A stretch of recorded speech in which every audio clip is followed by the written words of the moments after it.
Pero vamos a ver, si ya hay un lenguaje inclusivo, ¿para qué hace este tío un vídeo? Si le ponemos a todo una E al final y ya está, y con eso todo solucionado, ¿no, amigues? O ponemos una X al final de las cosas y que cada uno lea lo que le dé la gana. Cualquier cosa, antes que hacer una reforma exhaustiva del lenguaje, porque a ver si nos vamos a marear. Y mientras la RAE pasando de todos vosotros porque se supone que no habláis bien español. Yo creo que la postura de la RAE es un disparate que le está costando su legitimidad en la comunidad de hispanohablantes.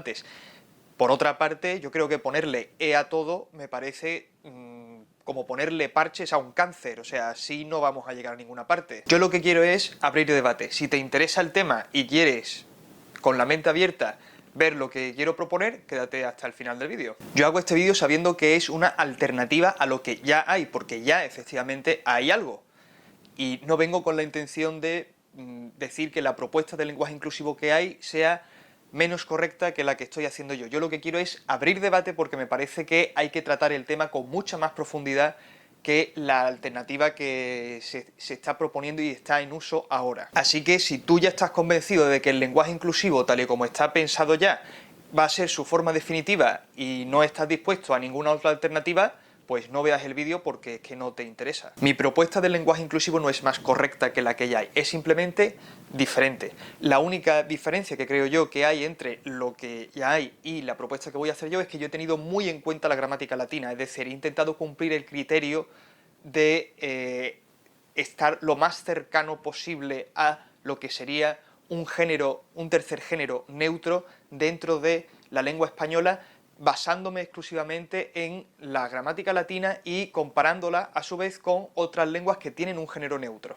Por otra parte, como buen anarquista que soy, creo en la descentralización del lenguaje. Yo no creo que la RAE tenga ninguna autoridad para deciros a vosotros qué tenéis que utilizar o qué tenéis que dejar de utilizar. Yo creo que tenéis que hablar como queráis con los criterios del lenguaje que todos los lenguajes tienen de por sí, que es la mutua inteligibilidad. Y si cuando os habláis os entendéis, punto. O sea, eso es todo lo que necesita un lenguaje, que la gente se entienda cuando hable. Así que os animo a escribir como vosotros habléis. Os animo a pasar de la academia completamente y os recuerdo que el mayor periodo de esplendor en la lengua española ha sido precisamente el periodo en el que no ha habido ninguna academia.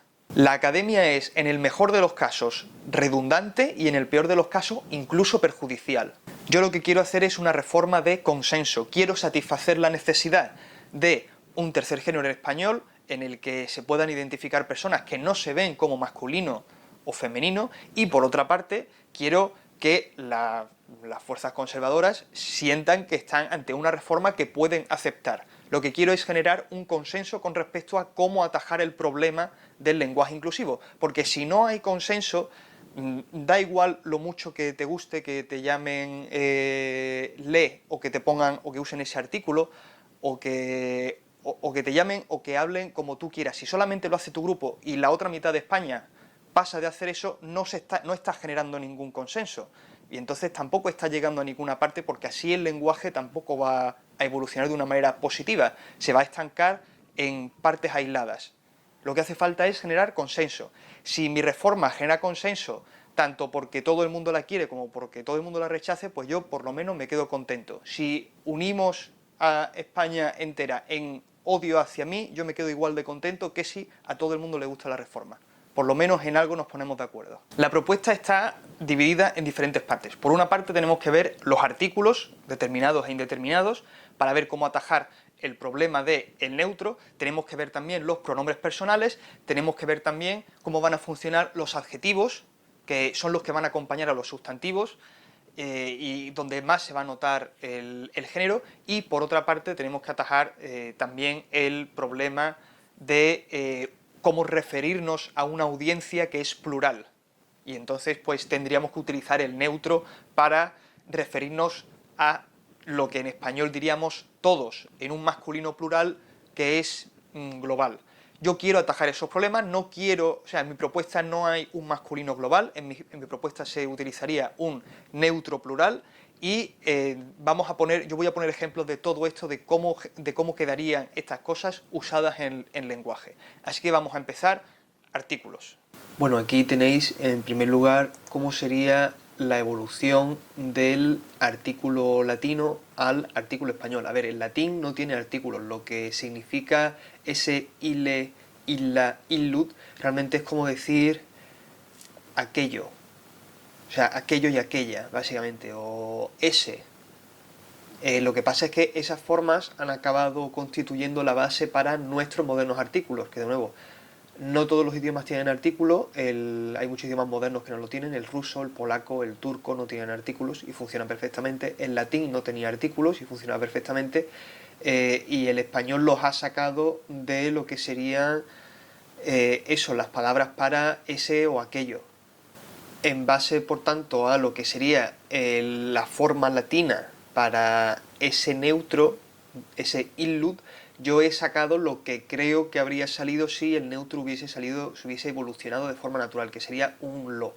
Y el plural sería un la. Os dejo aquí inmediatamente después la forma latina original, el neutro latín original sería singular illud y el plural illa. Entonces de ahí es donde saco yo la idea de singular lo, siguiéndolas comparativamente cómo han evolucionado las otras dos formas, y el plural illa.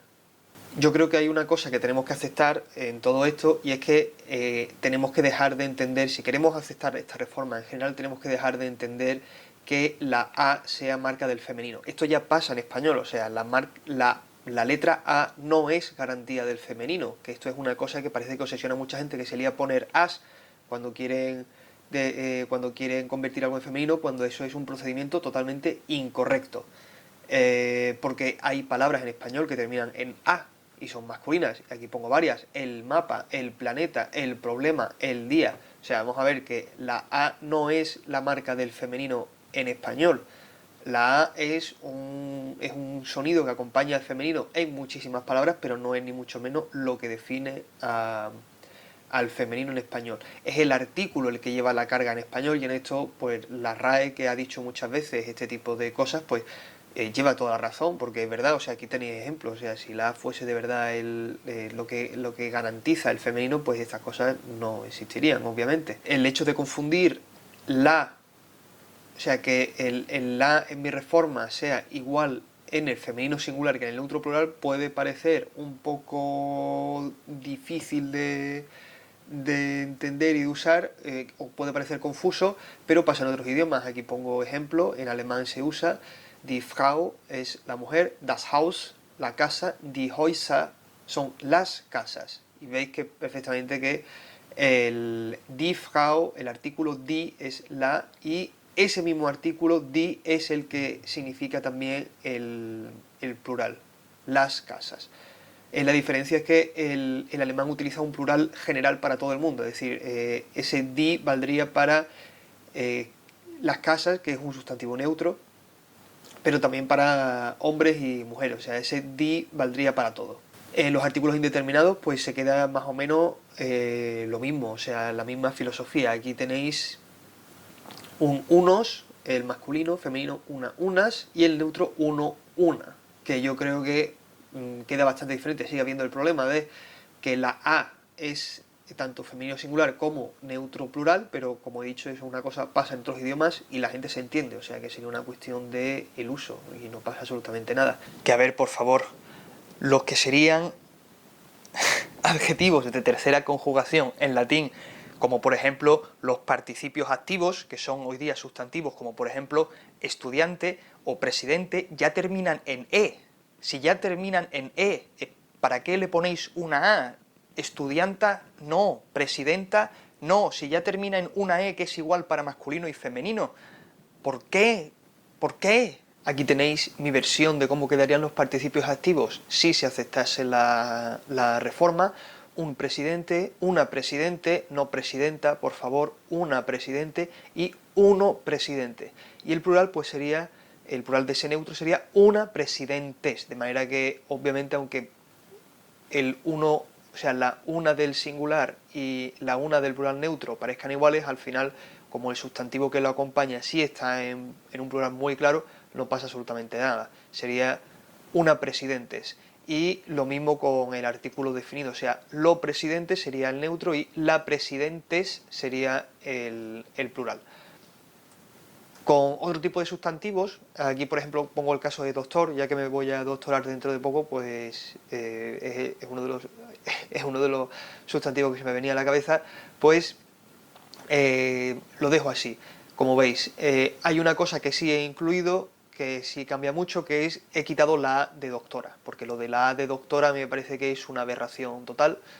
Yo creo que, o sea, la manera correcta de decirlo sería doctriz, igual que decimos actor, actriz, pues tendríamos que decir doctor, doctriz. Todos los sustantivos que tienen en latín ese tor del final, tiene ese sufijo, tiene una manera de decirse en latín, que es el triz, que es lo que aparece en actriz, que sí es un sustantivo que tiene una más larga tradición y entonces pues igual por eso ese triz se ha conservado. Yo en cualquier caso, yo propondría directamente dejar la forma doctor o ese tor final, dejarlo para todo el mundo. Porque como al final ese sustantivo, aunque sea originalmente en latín masculino, forma el plural con una E, pues yo creo que es más fácil de usar y el plural se queda mucho más homogéneo, de manera que no sea doctores, doctoras, que suena mal, sino a mí por lo menos me suena mal, los que estudiamos latín pues no sonará mal, pero sí unos doctores, unas doctores, ¿por qué no? Y homogenizamos todo el plural de manera que sea unos doctores, unas doctores y una doctores. Y lo mismo con el sustantivo, el artículo determinado, los doctores, las doctores, la doctores.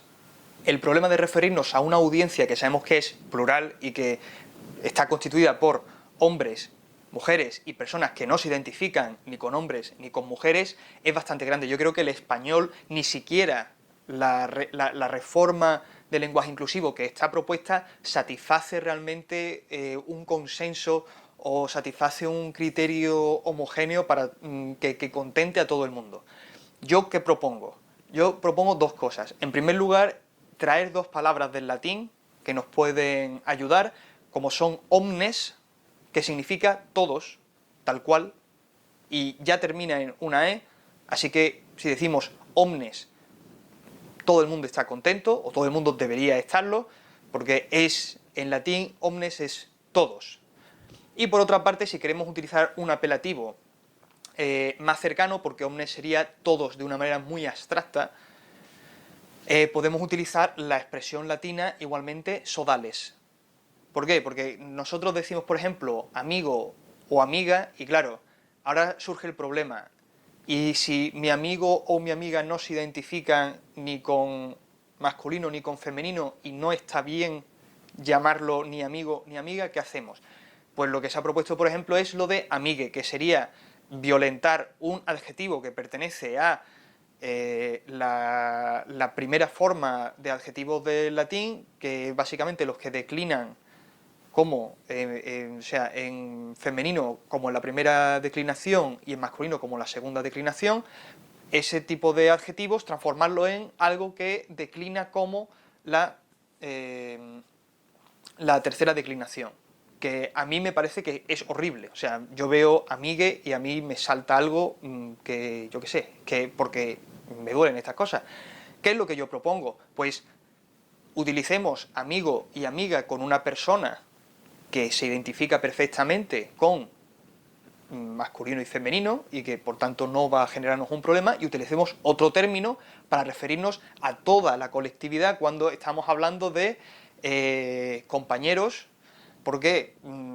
Porque si no funciona lo de amigos, pues tenemos que pasar a otra cosa. Y no pasa nada por añadir palabras nuevas al español. Ya he dicho antes que podemos traer omnes para hablar a una audiencia colectiva, podemos utilizar sodales en latín o sodale en singular, sodale singular, sodales plural, para referirnos a tanto a un colectivo de amigos nuestros, que en español sería amigos, en el masculino este colectivo, pues pasamos a decirlos sodales. Otra cosa que también teníamos que solucionar es qué hacemos con palabras como hombre y mujer. Porque claro, hombre y mujer son términos muy tradicionales, pero ahora se nos plantea el problema de, bueno, ¿y cómo hacemos para llamar a una persona que no se siente identificada ni con hombre ni con mujer? Bueno, pues Aquí yo propongo una cosa que creo que no le va a gustar a todo el mundo y entiendo por qué, porque puede causar, entiendo por qué puede causar rechazo. Aún así creo que es la opción más correcta dentro de los estándares latinos. A ver, la palabra hombre, su significado primario es realmente persona humana. Punto. O sea, de hecho son los varones los que han robado el término del latín. En latín, homo, que es de donde viene hombre, homo es ser humano. Una mujer es homo y un varón es homo. Y en latín, si tú querías decir varón, tú decías vir. Y vir es varón. Y en español existe la palabra varón. Realmente la idea del español de utilizar hombre para varón es incorrecta, en mi opinión, incorrecta. Y es una cosa que es verdad que lleva sucediendo desde la Edad Media, o sea, desde antes de la Edad Media yo creo que porque ha pasado en todos los idiomas, ha pasado en italiano, ha pasado en francés, ha pasado en español, ha pasado en portugués. Ignoro en las otras lenguas romances cómo ha sido la evolución, porque no conozco desafortunadamente todas las lenguas romances, como he dicho, desafortunadamente porque me encantaría, pero son los varones los que han robado el término y se han apropiado de él. Entonces, ¿qué creo que se debería hacer? Pues expropiar a los varones de esa palabra. Dejemos de llamar a los varones hombres y utilicemos hombre para hablar de todos nosotros. De modo que digamos mujeres, varones y hombres. Y que hombre sea todo el mundo. Yo sé que esto va a causar rechazo porque, a ver, en nuestra cabeza nosotros asociamos a hombre con un varón, pero yo creo que es una asociación que se puede deshacer y que mediante el uso pues podemos reconvertir la palabra en otra cosa mediante el uso. Yo sé que puede costar, yo sé que puede causar rechazo, etcétera, pero yo creo que es una cosa razonable, porque creo que es injusto que la palabra hombre se haya quedado para los varones, cuando en su significado original, homo, en latín, designaba todo el mundo, independientemente del género. Aquí pongo algunos ejemplos de cómo quedaría usado los términos sodales y omnes. Yo creo que, por ejemplo, para referirse a una audiencia, pues se puede decir, por ejemplo, estimada omnes, bienvenida omnes, hola a omnes, igual que con sodales se puede utilizar la conjugación tal y como la hemos establecido, utilizando la a para el plural neutro y la o para el singular neutro, y decir, por ejemplo, queridas sodales, si estamos hablando entre un grupo plural de personas que no se identifican con amigos o amigas, o digamos para hablar con todo el mundo, independientemente de si se identifica o no, y el singular, puesto aquí, yo que sé, porque se vea, ¿no? Sodales mío, sodales mía, y después tenemos también el sustantivo hombre, como quedaría una vez expropiado. Por ello, animo a omnes a que expropien el término hombre. O sea, es una cosa que yo animo activamente a ella. Expropiad el término hombre. De manera que quede así. Yo creo que como es un sustantivo que declina con la E, es un sustantivo que pertenece a la tercera conjugación del latín, que declina con esa ES, y yo creo que quedará bien si simplemente se le pone el artículo correspondiente delante, y cuando estemos hablando del hombre en un sentido general, como se utiliza, por ejemplo, cuando se dice en español muchas veces el hombre pisó la luna, pues en vez de decir el hombre pisó la luna, que se diga lo hombre pisó la luna, los hombres inventaron la escritura, ¿no? De modo que se utilice el neutro para cuando queremos designar al hombre en cuanto especie humana.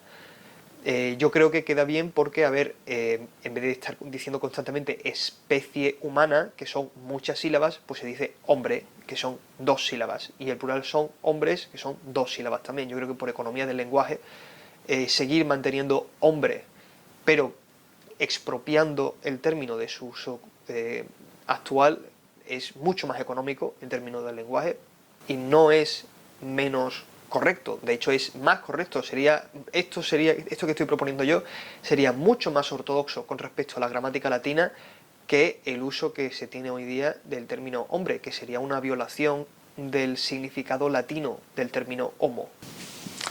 Y que, a ver, sodales, esto es una propuesta más, o sea, que por favor no me matéis, que solamente quiero contribuir a que haya un consenso en cómo usar el lenguaje inclusivo, que esto es para abrir debate.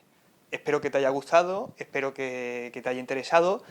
Podéis decirme en los comentarios lo que queráis, podéis cagaros en mí, podéis amenazarme, todo lo que queráis, todo lo que queráis. Os animo a hacerlo, pero por favor, después de quejarse de mi persona, pues aportad soluciones. Yo creo que la cosa es abrir debate y acordar todos, todo el mundo, o sea, omnes, tenemos aquí que trabajar para que el consenso sea mutuo. Si la mitad de España no va a querer vuestro lenguaje inclusivo, pues exactamente para qué lo habéis hecho.